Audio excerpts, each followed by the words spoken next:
नमस्कार, 20 मिनट 20 खबर में आप सबका बहुत बहुत स्वागत है। आप सबके साथ मैं हूं प्रियंका राय। अगले 20 मिनट में आपको हम 20 अहम खबरों से रूबरू कराने वाले हैं। तो चलिए शुरू करते हैं 20 मिनट में 20 खबरों का सिलसिला। प्रधानमंत्री नरेंद्र मोदी रविवार को मेघालय के शिलांग में पूर्वोत्तर परिषद के स्वर्ण जयंती समारोह में शामिल हुए। समारोह में शामिल होने पहुंचे पीएम का परंपरागत तरीके से स्वागत किया गया। इस मौके पर पीएम ने मेघालय की खास ड्रेस भी पहनी। पीएम मोदी ने कार्यक्रम में कहा कि फुटबॉल में अगर कोई खिलाड़ी खेल भावना से नहीं खेलता तो उसे रेड कार्ड दिखाकर बाहर कर दिया जाता है। ऐसे ही पिछले 8 सालों में हमने नॉर्थ ईस्ट के विकास के रास्ते में अनेक रुकावटों को रेड कार्ड दिखा दिया। हम भ्रष्टाचार, पक्षपात, भाई भतीजावाद, हिंसा, परियोजनाओं को ठप करने और वोट बैंक की राजनीति को दूर करने के लिए ईमानदार रहने का प्रयास कर रहे हैं। लेकिन आप जानते हैं कि इन बीमारियों की जड़ें काफी गहरी होती हैं, इसीलिए हम सभी को मिलकर इस जड़ को उखाड़ना होगा। इससे पहले प्रधानमंत्री ने शिलांग में पूर्वोत्तर परिषद के स्वर्ण जयंती समारोह के दौरान विभिन्न विकास परियोजनाओं का उद्घाटन किया। पीएम मोदी के अलावा कार्यक्रम में केंद्रीय गृह मंत्री अमित शाह, पूर्वोत्तर राज्यों के मुख्यमंत्री और कई नेता भी शामिल हुए। हिंद महासागर क्षेत्र में चीन की बढ़ती मौजूदगी के बीच अपनी समुद्री क्षमता को बढ़ावा देने के लिए स्वदेश निर्मित मिसाइल विध्वंसक INS मोरमुगाओ को रविवार को भारतीय नौसेना में शामिल कर लिया गया। रक्षा मंत्री राजनाथ सिंह ने मुंबई में नौसेना डॉकयार्ड में पोत का जलावतरण कराया। पश्चिमी तट पर स्थित ऐतिहासिक गोवा बंदरगाह शहर के नाम पर इस युद्धपोत का नाम मोरमुगाओ रखा गया। संयोग से ये पोत पहली बार 19 दिसंबर 2021 को समुद्र में उतरा था, जिस दिन पुर्तगाली शासन से गोवा की मुक्ति के 60 वर्ष पूरे हुए थे। भारतीय नौसेना के अनुसार ये युद्धपोत दूर संवेदी उपकरणों, आधुनिक रडार और सतह से सतह पर मार करने वाली मिसाइल और सतह से हवा में मार करने वाली मिसाइल जैसी हथियार प्रणालियों से लैस है। नौसेना ने कहा कि पोत की पनडुब्बी रोधी युद्ध क्षमताओं को देश में ही विकसित किया गया है तथा पोत में rocket launcher, torpedo launcher, SW helicopter की व्यवस्था है। पोत परमाणु, जैविक और रासायनिक युद्ध परिस्थितियों के दौरान लड़ने में सक्षम है।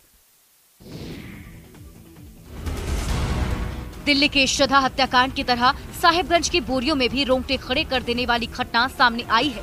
यहाँ 22 साल की आदिम जनजाति की महिला को कटर से टुकड़ों में काटने का मामला सामने आया है। मृतक का नाम रबिका पहाड़िन बताया जा रहा है, जो बोरियो थाना क्षेत्र के गोंडा पहाड़ की रहने वाली है। शादी के बाद रबिका अपने पति दिलदार अंसारी के साथ बेलटोला स्थित घर में रहा करती थी। घटना की जानकारी मिलने के बाद पुलिस ने दिलदार को हिरासत में लिया है और पूछताछ में जुट गई है। महिला का क्षत विक्षत शव कल शाम संथाली मोमिन टोला के एक पुराने बंद घर और उसके बाहर से 12 टुकड़ों में बरामद किया गया। हालांकि महिला का सिर और शरीर के कुछ अंग अब तक बरामद नहीं हो पाए हैं, जिनकी तलाश अभी भी जारी है। वहीं मामले पर बीजेपी ने सरकार पर जमकर हमला बोला है। बताया जा रहा है कि आरोपी दिलदार अंसारी ने भोली भाली आदिवासी युवती को फंसाकर उससे दूसरी शादी की थी। बीजेपी ने आरोप लगाया कि हेमंत सरकार के कार्यकाल में बेटियों के खिलाफ अत्याचार लगातार बढ़ रहे हैं।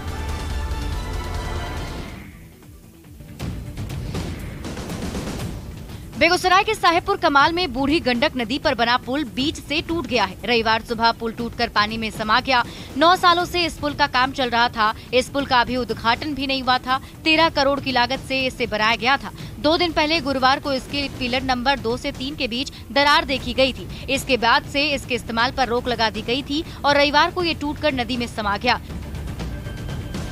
पुल के धंसने और गार्डर में दरार की सूचना मिलते ही तमाम बड़े अधिकारी मौके पर पहुंचे थे और तुरंत ही पुल के दोनों तरफ चौकीदार की तैनाती करने के साथ ही पुल के दोनों तरफ बैरिकेडिंग कर सभी तरह के वाहनों के परिचालन पर पूरी तरह से रोक लगा दी गई थी। ये पुल टूट जाने के कारण इलाके के 20,000 से ज्यादा लोग प्रभावित होंगे। खासकर किसान लोगों को काफी कठिनाइयों का सामना करना पड़ेगा, क्योंकि मवेशियों का चारा के लिए ये पुल काफी कारगर साबित हो रहा था। वहीं इसका खामियाजा अब यहाँ के छात्र छात्राओं और बीमार पीड़ित लोगों को भी भुगतना पड़ेगा।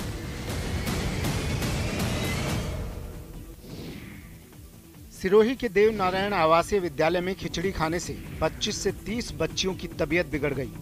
सभी बच्चे उल्टी दस्त से कुछ ही समय में बेहाल हो गए। घटना के बाद आवासीय विद्यालय में हड़कंप मच गया। विद्यालय प्रशासन ने सभी को एम्बुलेंस की सहायता से सिरोही के ट्रॉमा सेंटर में भर्ती करवाया। घटना की सूचना मिलने के बाद प्रशासन की टीम भी मौके पर पहुंची। गनीमत रही कि इस समय रहते सभी को इलाज मिलने पर किसी प्रकार का कोई बड़ा नुकसान नहीं हुआ। फूड पॉइजनिंग का शिकार हुए बच्चियों की सुध लेने के लिए आवासीय विद्यालय में मेडिकल की टीम पहुंची और खाने के सैंपल लिए गए। आवासीय विद्यालय में रहने वाले बच्चियों ने मैनेजमेंट पर आरोप लगाया कि उन्हें सड़ा गला खाना दिया जाता है और आज भी कच्ची खिचड़ी बच्चों को खाने के लिए दी थी। इसके खाने के तुरंत बाद ही बच्चियों की तबीयत बिगड़ने लगी और देखते ही देखते आवासीय हॉस्टल में हो हल्ला होने लगा। लेकिन बच्चियों के परिजनों ने पूरे मामले की जांच की मांग की है।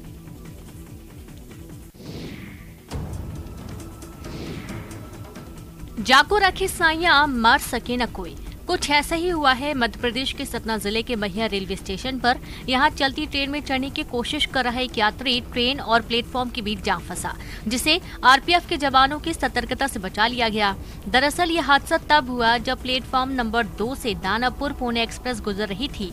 तभी चलती ट्रेन में चढ़ने की कोशिश के दौरान यात्री फंस गया। गनीमत रही कि आरपीएफ जवान की नजर उस पर पड़ी, फिर तत्काल उसे सावधानी पूर्वक बाहर निकाला गया। यात्री को मामूली चोट आई थी, लेकिन उसकी जान बच गई थी। वह उठकर खड़ा हो गया और दौड़कर फिर ट्रेन की तरफ भागने लगा। यात्री उत्तर प्रदेश के भदोही जिले का रहने वाला बताया जा रहा है।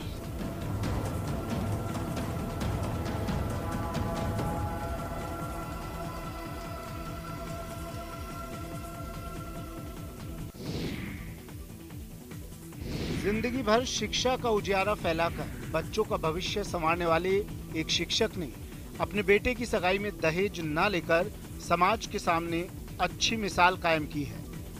रिटायर्ड व्याख्याता ने अपने बेटे की सगाई में कार और 1.5 लाख रुपए का टीका लेने से इनकार कर दिया। साथ ही लोगों से भी दहेज न लेने और न देने की अपील की। दरअसल कोटा जिले के पीपलदा में रिटायर्ड व्याख्याता सत्य भास्कर के बेटे की सगाई 3 दिन पहले हुई है। उनके समधी कान सिंह सिकरवार अपने रिश्तेदारों के साथ बेटी की सगाई करने पीपलदा पहुंचे थे। सगाई के कार्यक्रम में गांव के लोग और रिश्तेदार मौजूद थे। इस मौके पर लड़की के पिता ने जैसे ही 1,51,000 रुपए से तिलक करना चाहा तो सत्य भास्कर खड़े हो गए और हाथ जोड़ते हुए पैसा लेने से इनकार कर दिया। उन्हें सूचना मिली कि लड़की वाले कार भी लाए हैं तो उन्होंने कार लेने से भी इनकार कर दिया। शगुन के तौर पर 1 रुपए से तिलक की रस्म पूरी करने का अनुरोध किया। सत्य भास्कर का कहना है कि समाज में प्रतिष्ठा के लिए दहेज लेना और देना स्टेटस बन गया है।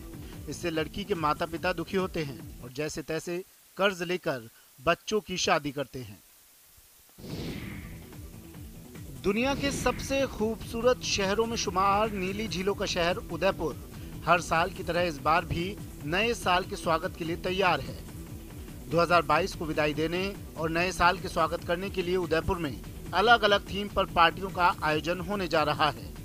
कई होटल और रिजॉर्ट संचालकों ने पर्यावरण से जोड़कर थीम रखी है, जिससे पार्टी को आकर्षक बनाने के साथ साथ पर्यावरण संरक्षण का संदेश देने की कोशिश भी की जा सके।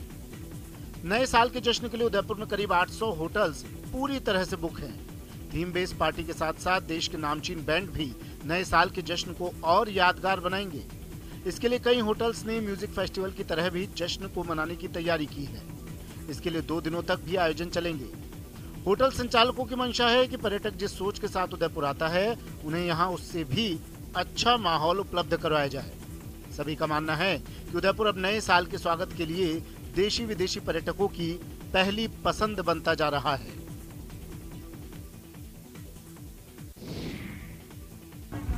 वर्ल्ड म्यूजिक फेस्टिवल के दूसरे दिन उदयपुर के गांधी ग्राउंड में संगीत की दुनिया की जानी मानी हस्तियों ने अपने सुरों का जलवा बिखेरा।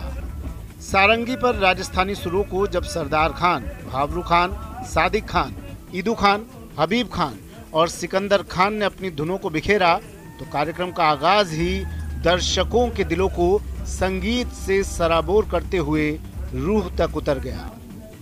भारतीय लोक और फिल्मी पॉप से रघु दीक्षित ने जब अपने सुरों को बुलंद किया तो समृद्ध भारतीय सांस्कृतिक विरासत जीवंत तो हो उठी। उन्होंने अपने प्रसिद्ध कन्नड़ गीत लोक द कालची मारुति नंती के जरिए दर्शकों से सीधा संवाद किया तो वृद्ध, युवा सहित हर वर्ग के श्रोता उनके रंग में रंग गए।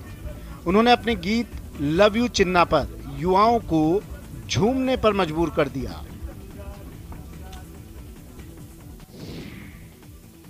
आधा दिसंबर बीतने के बाद अब सर्दी अपना असर दिखाने लगी है।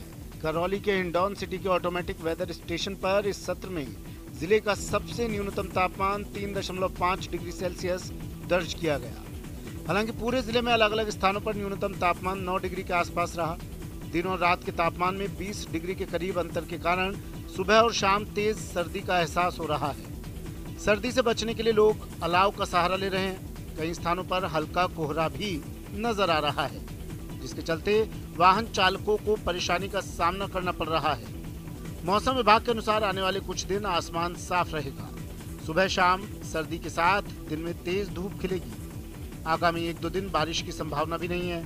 मौसम विभाग के अनुसार सोमवार को न्यूनतम तापमान 9 डिग्री और अधिकतम तापमान 24 डिग्री रहेगा। कहते हैं कि अगर कुछ कर गुजरने का जुनून हो तो इंसान के लिए कुछ भी असंभव नहीं है। इस कहावत को सच कर दिखाया है भागलपुर के फतेहपुर के प्रीतम कुमार ने। दरअसल प्रीतम स्पीच ऑडियोलॉजी सहायक वाणी की सरकारी नौकरी को छोड़कर मशरूम की खेती कर रहे हैं और कई लोगों को रोजगार भी दे रहे हैं। प्रीतम का कहना है कि पहले उन्होंने अपने घर में ही मशरूम की खेती शुरू की, जिससे उन्हें फायदा होने लगा, जिसके बाद प्रीतम ने इस व्यवसाय को बढ़ाने का सोचा और आज प्रीतम बड़े पैमाने पर मशरूम की खेती कर रहे हैं। इन्होंने गाँव के कई लोगों को रोजगार मुहैया कराया है। दर्जनों की संख्या में ग्रामीण यहाँ काम करते हैं और ये लोग कई तरह के मशरूम की खेती करते हैं, जिनकी बाजार में काफी डिमांड है। ये मशरूम स्वाद के साथ सेहत के लिए काफी फायदेमंद है। जिले के साथ कई अन्य शहरों में भी ये मशरूम सप्लाई करते हैं। बिहार के साथ साथ बंगाल के कई जिलों में मशरूम को बेचा जाता है, जिससे प्रीतम की आर्थिक स्थिति मजबूत हो रही है।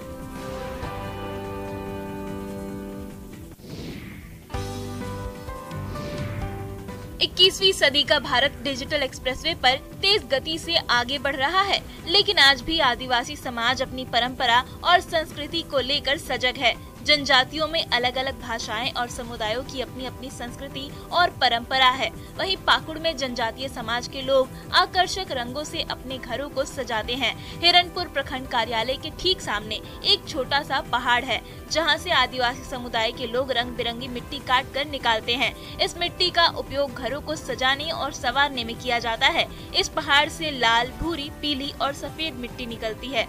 अभी क्रिसमस को लेकर घरों की रंगाई पुताई जारी है, जिसमें इस मिट्टी का उपयोग हो रहा है। दरअसल इस पहाड़ से निकलने वाली रंग बिरंगी मिट्टी में लाल, भूरी, पीली, सफेद मिट्टी शामिल है और आदिवासी बहुल क्षेत्रों में ये मिट्टी घरों को सुंदर बनाने में काम आती है। फिलहाल क्रिसमस के मौके पर ये लोग मिट्टी से घर की पुताई कर रहे हैं।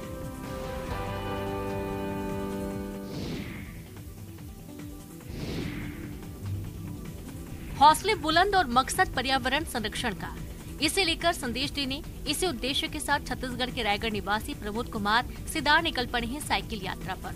पर्यावरण बचाओ के संदेश को लेकर साइकिल पर प्रदेश भ्रमण करते हुए प्रमोद गरियाबंद पहुंचे। प्रमोद अब तक छत्तीसगढ़ के 28 जिलों का भ्रमण कर चुके हैं और इस दौरान वे लोगों को साइकिल चलाओ पर्यावरण बचाओ का संदेश भी दे रहे हैं। प्रमोद के गरियाबंद पहुंचने पर आदिवासी युवा प्रभाग की टीम ने उनका स्वागत किया। बता दें कि प्रमोद साइकिल से अब तक 28,044 किलोमीटर यात्रा तय कर चुके हैं। बाकी 5 जिलों को भी कुछ दिनों में तय करेंगे।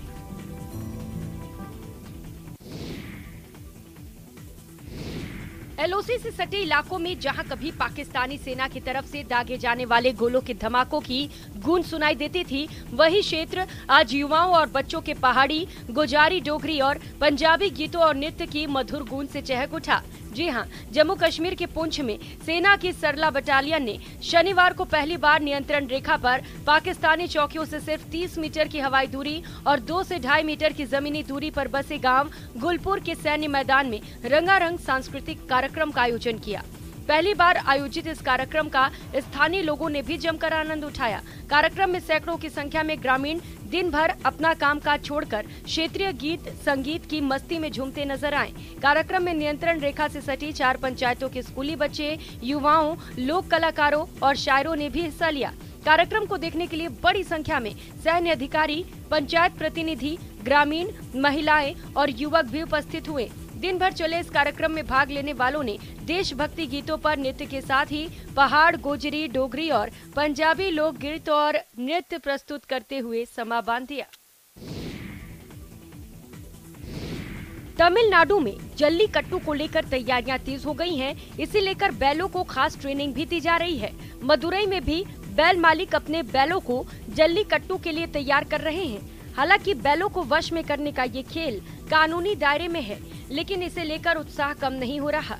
जल्लीकट्टू का आयोजन पोंगल पर किया जाता है। इस मौके पर मदुरई के अलंगनल्लूर, अवनियापुरम और पलामेडु में सबसे ज्यादा लोकप्रिय कार्यक्रम आयोजित किए जाते हैं। जल्लीकट्टू के लिए बैलों को प्रशिक्षण के दौरान आहार और व्यायाम के सख्त नियमों का पालन कराया जाता है।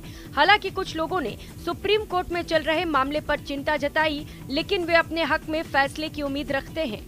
बैल मालिकों का कहना है कि जल्लीकट्टू के लिए 60 दिन पहले ही ट्रेनिंग शुरू कर दी जाती है। इसमें बैल को पौष्टिक आहार देना, उसके शरीर को ठंडा रखने के लिए एलोवेरा जैसे खाद्य पदार्थ शामिल किए जाते हैं। मदुरई के एक बैल के मालिक मुदाकथन मणि ने बताया कि बैल रोजाना टहलते हैं और हर 2 से 3 दिन में एक बार तैरने जाते हैं।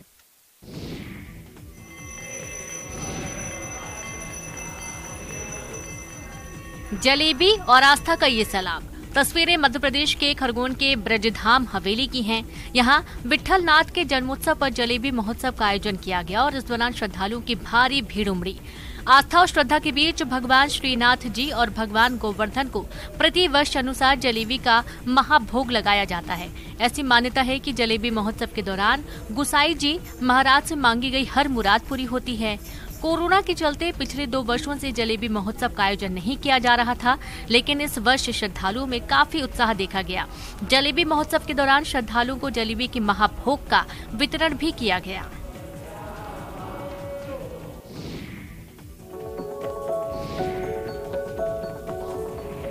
साइबर क्राइम के लिए बदनाम जामताड़ा अब खेती के जरिए इस दाग को धोने में जुटा है। कुंडहित प्रखंड के सालुका गांव के किसान सजल दास केले की खेती कर मिसाल बन चुके हैं। करीब 2 एकड़ की बंजर जमीन में आज केले की खेती से हरियाली लहलहा रही है।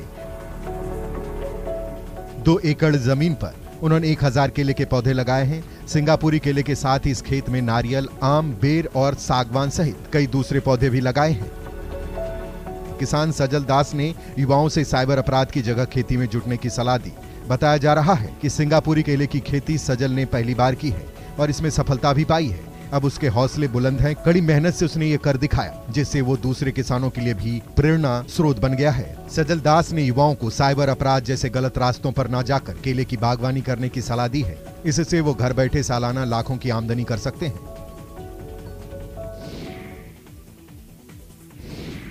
आधा दिसंबर निकल गया और अभी भी गर्मी जैसा मौसम के इस बदले तेवर ने राजस्थान में किसानों के माथे पर चिंता की लकीरें खींच दी हैं।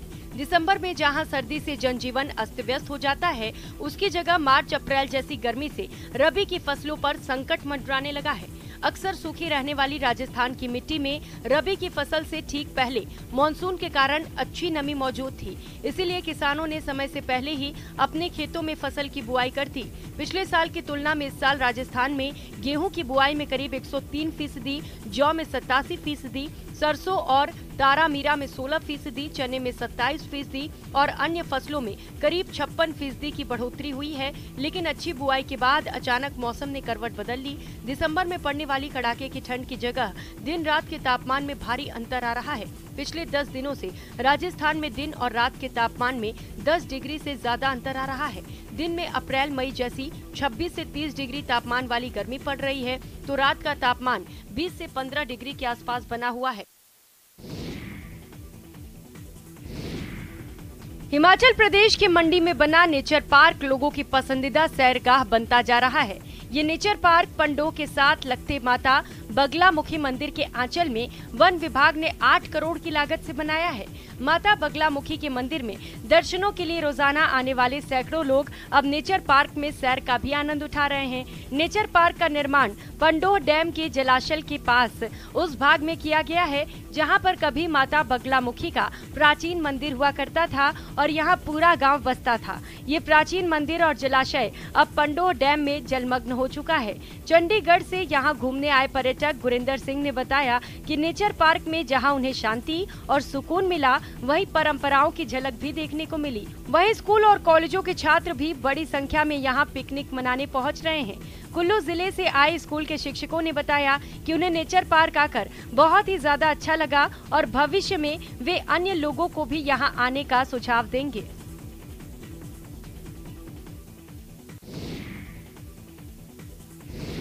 भारत ने बांग्लादेश के खिलाफ पहला टेस्ट 188 रनों से जीत लिया है।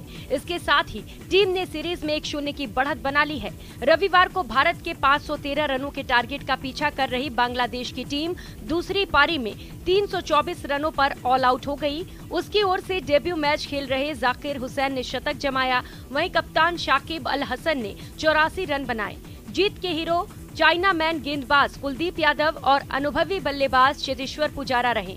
Kuldeep player of the match रहे। उन्होंने 40 रन बनाने के साथ दोनों पारियों में 8 विकेट चटकाए, जबकि पुजारा ने पहली पारी में 90 और दूसरी पारी में नाबाद 102 रन बनाए। भारत ने इस टेस्ट मैच में अपनी पहली पारी में 404 रन बनाए थे। जवाब में बांग्लादेश की पहली पारी 150 पर ही सिमट गई थी। इसके बाद टीम इंडिया ने दूसरी पारी में 2 विकेट के नुकसान पर 2 पारी घोषित कर दी थी। टीम इंडिया ने बांग्लादेश से लगातार चौथा टेस्ट जीता है। टीम आज तक बांग्लादेश से टेस्ट मैच नहीं हारी है। इस जीत के बाद भारतीय टीम वर्ल्ड टेस्ट चैंपियनशिप की पॉइंट टेबल में दूसरे नंबर पर पहुंच गई है।